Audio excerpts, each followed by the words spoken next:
नमस्कार, आप देख रहे हैं 4 PM और मैं हूं आपके साथ निधि तिवारी। आपको सनी देओल की 1993 में आई फिल्म दामिनी का मशहूर सीन तो याद ही होगा, जिसमें सनी का किरदार वकील बनकर अदालत में खड़ा होता है और गुस्से में जज के सामने चीखता है कि तारीख पे तारीख मिलती ही जा रही है जज साहब, लेकिन इंसाफ नहीं मिल पा रहा है। ये डायलॉग उस वक्त की न्यायपालिका की कड़वी हकीकत को बयां करता था, लेकिन अफसोस 32 साल बाद भी हालात कुछ बदले नहीं हैं। आम आदमी, गरीब और मिडिल क्लास इंसान अगर अदालत की चौखट पर जाता है तो उसे तारीख पर तारीख मिलती रहती है, लेकिन न्याय हाथ नहीं आता।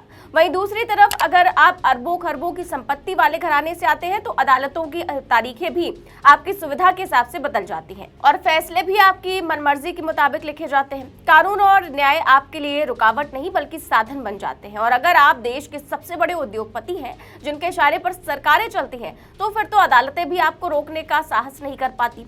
अब इस पूरे खेल को समझने के लिए वंतारा के मामले को ही देख लीजिए।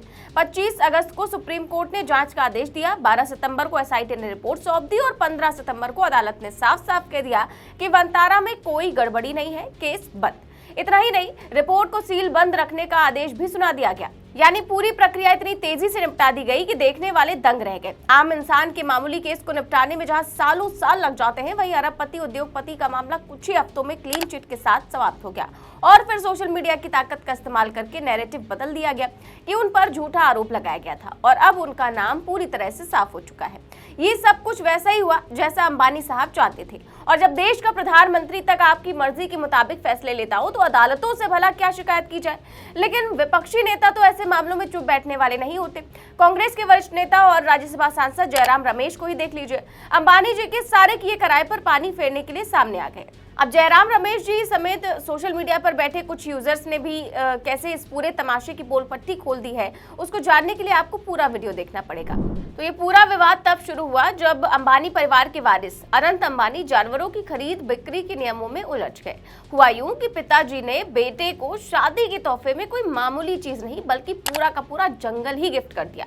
इस जंगल का खूब प्रचार भी किया गया। टीवी चैनलों पर इस तोहफे को ऐसे दिखाया गया मानो ये कोई देवदूत का उपहार हो। कुछ एंकर तो इस जंगल में घूम भी आए, हाथियों के साथ फोटो भी खिंचवाया और यहाँ तक कि हाथी का खाना चखने तक का कवरेज कर डाला। इस जंगल में अलग अलग देशों से कई किस्म के जानवर लाकर रखे गए थे। इसका संचालन रिलायंस फाउंडेशन करता है, जो अंबानी परिवार की संस्था है। ये सब तब शुरू हुआ जब 7 अगस्त 2025 को एक जनहित याचिका दायर की गई थी। इसमें वंतारा पर गंभीर आरोप लगाए गए थे। जानवरों की अवैध तस्करी, मनी लॉन्ड्रिंग, वन्य जीव संरक्षण कानूनों का उल्लंघन और विदेशी प्रजातियों की खरीद फरोख्त। याचिका में खास तौर पर हाथियों के मामले पर सवाल खड़े किए गए थे।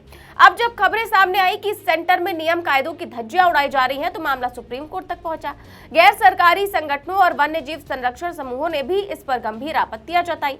इसी आधार पर अदालत ने पूर्व जज की अध्यक्षता में 4 सदस्यीय SIT कमेटी गठित कर दी और SIT को निर्देश दिए गए थे कि वो भारत और विदेश से लाए गए जानवरों, खास कर हाथियों की खरीद पर जांच करें।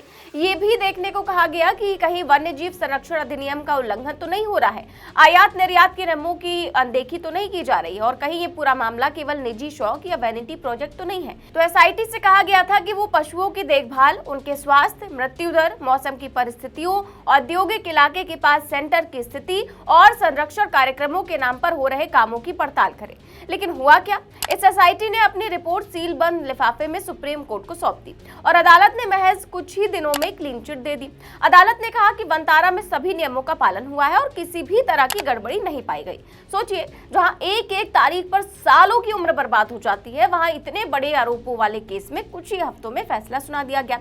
अदालत ने यहां तक कहा कि अब इस मामले को बार बार उठाने की इजाजत भी नहीं दी जाएगी। यानी जजेस ने कहा कि मामला यहीं खत्म।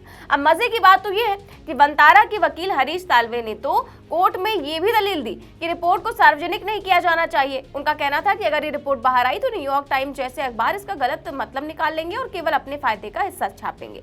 और ज्ञानेश कुमार के शब्दों में कहें तो वंतारा के वकील ने कहा कि कोर्ट को ऐसी रिपोर्ट पब्लिक में साझा करनी चाहिए क्या। अब सोचिए, सीलबंद लिफाफे में ऐसा क्या रहस्य था कि अंबानी के वकील बाबू को डर लग गया कि अगर विदेशी मीडिया को मिल गया तो बदनामी हो जाएगी। लेकिन अदालत ने सोचा जो मांग रहा है इसको देकर जल्दी से इसे दफा करो। तो अदालत ने इनकी बात मान ली और आदेश दिया कि रिपोर्ट सील बंद रहेगी। सोचिए, जिस देश में पारदर्शिता की बात की जाती है वहां सबसे बड़े उद्योगपति के मामले में रिपोर्ट को छुपा कर रखा जा रहा है। सुप्रीम कोर्ट ने इन याचिकाओं पर सुनवाई करते हुए 25 अगस्त को एसआईटी बनाई थी और उसे 12 सितंबर तक रिपोर्ट सौंपने का आदेश दिया था। यानी शुरुआत से ही सब कुछ बेहद तेजी से निपटा दिया गया। अब सवाल ये उठता है कि अगर अदालत ने इतना ही जल्दी फैसला करना था और रिपोर्ट को जनता से छिपाना ही था, तो फिर जांच का दिखावा क्यों? सुप्रीम कोर्ट ने यह कहकर शुरुआत की कि ये मामला विचार योग्य नहीं है, लेकिन फिर भी जांच करवाई और फिर इतनी जल्दी उसे बंद कर दिया? ये विरोधाभास केवल अदालत की कार्यप्रणाली पर नहीं बल्कि पूरे सिस्टम पर सवाल खड़े करता है, क्योंकि यहाँ मुद्दा केवल वंतारा या अंबानी परिवार का नहीं है, यहाँ मुद्दा है न्याय की समानता का। एक आम इंसान अगर अपने हक के लिए अदालत में जाता है तो उसे तारीख दर तारीख मिलती है, लेकिन जब मामला किसी अरबपति परिवार से जुड़ा हो तो अदालतें रॉकेट की स्पीड से फैसले सुना देती हैं। कांग्रेस के वरिष्ठ नेता और राज्यसभा सांसद जयराम रमेश ने भी कुछ इसी तरह की टिप्पणी की।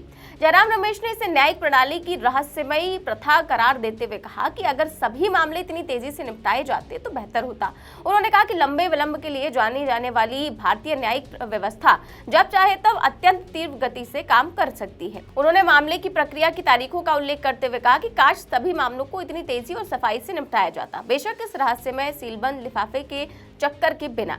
अब देखिए, ये बात सिर्फ जयराम रमेश तक की सीमित रह जाती तो क्या बात होती, लेकिन लोगों ने तो अंबानी का ही नेट यूज करके अंबानी को ही एक्सपोज कर दिया। एक्टिविस्ट अंजलि भारद्वाज ने एक्स पर लिखा कि ये बेहद चौंकाने वाला और निराशाजनक है कि जस्टिस चेलमेश्वर की अध्यक्षता वाली एसआईटी ने वंतारा पर अपनी रिपोर्ट सीलबंद लिफाफे में सौंपी। ये वही जज है जिन्होंने पारदर्शिता की कमी के चलते सुप्रीम कोर्ट की कॉलेजियम की बैठकों में शामिल होने से इनकार कर दिया था। वहीं अनुमा आचार्य ने लिखा कि 20 दिनों के अंदर बुलेट ट्रेन की रफ्तार से जांच, फैसला सब कुछ आ गया।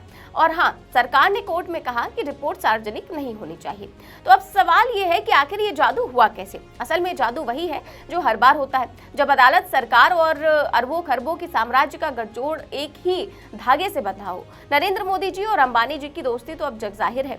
जब भी कोई ऐसा मामला सामने आने वाला होता है जिसमें मोदी या उनके करीबी की बैंड बजने वाली हो तो सुप्रीम कोर्ट की सीलबंद कवर वाली प्रथा लागू कर दी जाती है। लेकिन सवाल ये है कि क्या न्याय की ये गति सभी के लिए समान होगी? तो दोस्तों, निष्कर्ष बिल्कुल साफ है।